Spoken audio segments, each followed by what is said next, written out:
আসসালামু আলাইকুম, সকলকে আমন্ত্রণ আনন্দ টিভি সংবাদে। আপনাদের সঙ্গে আছি আমি ছোঁয়া খন্দকার।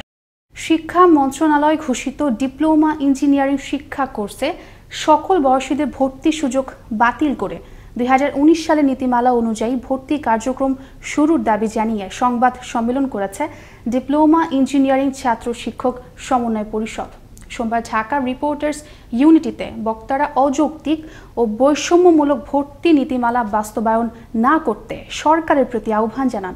এ সময় উপস্থিত ছিলেন পলিটেকনিক শিক্ষক সমিতির সাধারণ সম্পাদক জহিরুল ইসলাম, কারিগরি ছাত্র পরিষদের আহ্বায়ক মেহেদী হাসান সহ শিক্ষক ছাত্র নেতৃবৃন্দ। বাংলাদেশ শিক্ষা মন্ত্রণালয় এককভাবে যে সিদ্ধান্ত নিয়ে ছাত্র ভর্তি বিজ্ঞপ্তি প্রকাশ করেছে, সেখানে যে কোনো বয়সের ছাত্রছাত্রীরা সেখানে ভর্তি হতে পারবে। এর প্রতিবাদেই আজকের এই সংবাদ সম্মেলন। জামালপুরের মেলান্দহ উপজেলা স্বাস্থ্য কমপ্লেক্সের আবাসিক ভবনের কক্ষ থেকে গাইনি বিশেষজ্ঞ নারী চিকিৎসক সুলতানা পারভিনের মৃতদেহ উদ্ধার করেছে মেলান্দহ থানা পুলিশ। এ সময় মৃতদেহের পাশ থেকে ব্যবহৃত 5টি পেথিড্রিনের খোলস, একটি কেনোলা ও নিজ হাতে লেখা একটি কালো রঙের ডায়েরি উদ্ধার করা হয়। গাইবান্ধার গোবিন্দগঞ্জের সচেতন মহলের আয়োজনে আবাদি জমি, বসতবাড়ি, জাতীয় গ্রিডের বিদ্যুৎ লাইন ও মহাসড়ক রক্ষা সহ বিপন্ন জনজীবন, পরিবেশ রক্ষা ও চিহ্নিত বালু দস্যুদের গ্রেফতারের দাবিতে সোমবার থানা মোড়ে মানববন্ধন অনুষ্ঠিত হয়। এতে বক্তব্য রাখেন নাগরিক কমিটির আহ্বায়ক এম এ মতিন মোল্লা এবং বাসদ কেন্দ্রীয় নেতা রফিকুল ইসলাম রফিক সহ স্থানীয় নেতৃবৃন্দ। পটুয়াখালীতে বালু খেকো প্রভাবশালীদের প্রভাবে অতিষ্ঠ নদী পাড়ের মানুষজন। অবৈধ বালু উত্তোলনে নদীর ভাঙনের মুখে জেলার কয়েক হাজার ঘরবাড়ি, শিক্ষা প্রতিষ্ঠান ও ফসলি জমি নিঃস্ব হচ্ছে শত শত পরিবার। নদী গর্ভে চিরতরে বিলীন হচ্ছে কোটি কোটি টাকার সম্পদ। ভাঙনের সঙ্গে পাল্লা দিয়ে বাড়ছে ভাসমান পরিবারের সংখ্যা। পটুয়াখালী থেকে এম নাজিম উদ্দিনের প্রতিবেদন, জানাচ্ছেন মোস্তফা কামাল তোহা।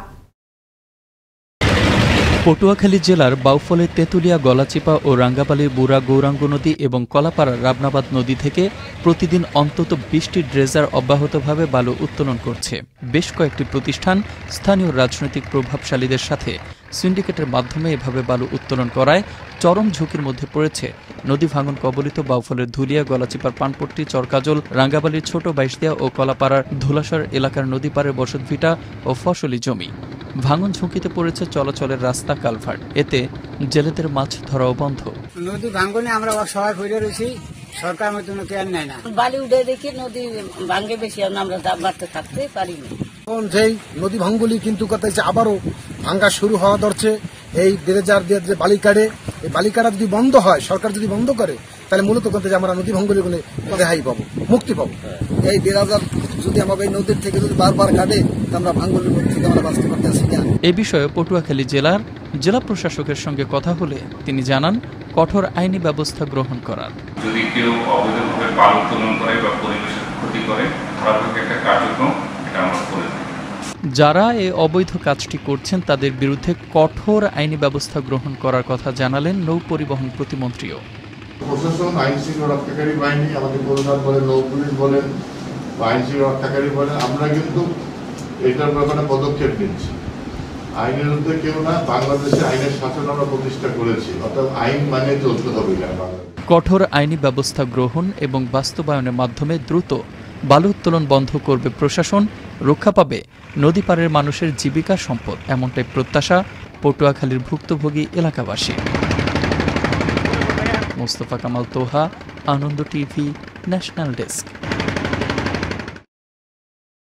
পটুয়াখালীর গলাচিপায় সোহরাব গাজী নামের এক মানব পাচারকারীকে আটক করেছে র্যাব 8। রোববার রাতে অভিযান চালিয়ে উপজেলার আমখোলা এলাকার নিজ বাড়ি থেকে তাকে আটক করা হয়। জিজ্ঞাসাবাদের পর তাকে গলাচিপা থানায় হস্তান্তর করা হয়েছে। জামালপুরের বকশীগঞ্জ উপজেলার কামালপুর স্থলবন্দরে এলসি স্টেশনের শফিকুল ইসলাম মাখন মিয়ার অফিস কক্ষ থেকে রিপন মিয়া নামে এক যুবকের ঝুলন্ত মরদেহ উদ্ধার করেছে বকশীগঞ্জ থানা পুলিশ। ওসি শফিকুল ইসলাম সম্রাট জানান, স্থানীয়রা রোববার গভীর রাতে রিপনের ঝুলন্ত মরদেহ দেখতে পেয়ে পুলিশকে খবর দিলে মরদেহ উদ্ধার করে হাসপাতাল মর্গে পাঠানো হয়। এই ছিল এখনকার মতো। আনন্দ টিভির সংবাদ দেখুন প্রতিদিন বিকেল 5টা 30 মিনিট এবং রাত 9টা 30 মিনিটে। করোনা থেকে আপনি এবং আপনার পরিবারকে সুরক্ষিত রাখতে স্বাস্থ্যবিধি মেনে চলুন। আনন্দ টিভির সঙ্গে থাকার জন্য সকলকে ধন্যবাদ।